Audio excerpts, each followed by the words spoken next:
Bonjour et bienvenue au deuxième jour de notre parcours de gratitude. Aujourd'hui, nous allons nous tourner vers le passé. La Bible nous enseigne que nos expériences, même les plus difficiles, peuvent devenir des bénédictions lorsque nous apprenons à remercier Dieu pour tout ce qu'il fait dans nos vies. Dans Romains 8, le verset 28, il est écrit: Nous savons du reste que tout concourt au bien de ceux qui aiment Dieu, de ceux qui sont appelés selon son dessein. Alors, comment remercier le passé, même lorsqu'il a été marqué par des défis? Explorons cette question ensemble. Chaque jour de votre vie, Dieu a semé des bénédictions, même si elles ne sont pas toujours évidentes. Prenez un moment pour réfléchir au moment où vous avez ressenti sa présence. Était-ce lors d'un succès ou d'une opportunité inattendue? Était-ce grâce au soutien d'un proche ou peut-être dans une période difficile qui vous a enseigné une leçon précieuse? Dans Genèse 50, le verset 20, Joseph dit à ses frères: Vous aviez projeté de me faire du mal. Dieu l'a changé en bien. Même les épreuves peuvent être transformées pour produire du bien dans nos vies. Prenez une feuille de papier ou imaginez une ligne du temps dans votre esprit. Tracez ou visualisez une ligne représentant votre vie jusqu'à aujourd'hui. Identifiez un moment de joie, par exemple, une réussite professionnelle ou familiale. 2. Identifiez un moment difficile, une période de souffrance ou d'incertitude. 3. Identifiez un événement inattendu, une bénédiction survenue sans prévenir. Pour chacun de ces moments, posez-vous les questions suivantes. 1. Qu'ai-je appris de cette expérience? 2.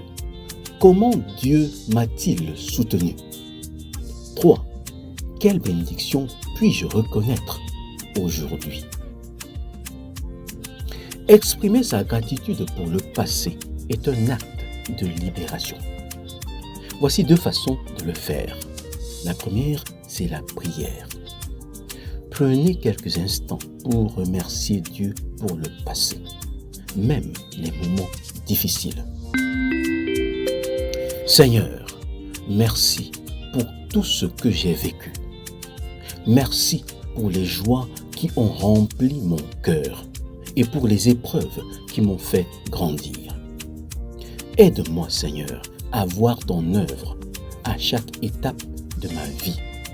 Aide-moi à avancer avec confiance. Au nom de Jésus. Amen. La deuxième manière, c'est l'écriture. Notez 3 événements marquants de votre passé et écrivez une phrase de gratitude pour chacun. Par exemple, merci pour cette période de maladie qui m'a enseigné la patience et la persévérance. Merci pour cette rencontre qui a changé ma vie.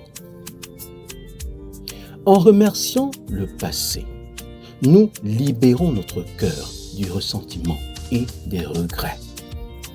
Nous ouvrons aussi la porte à la paix et à l'espoir pour l'avenir.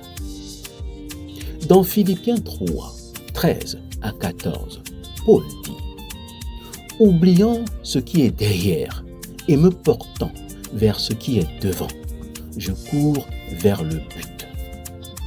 Remercier le passé ne signifie pas y rester bloqué, mais le transformer en force pour aller de l'avant. Aujourd'hui, nous avons appris à remercier le passé, même dans ses complexités. C'est une étape essentielle pour atteindre une sérénité durable.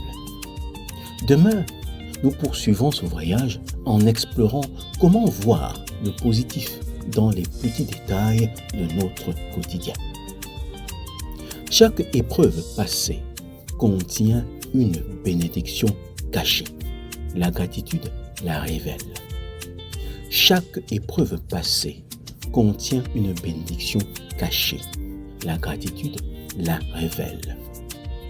À demain pour la suite de ce cheminement vers la gratitude et la transformation.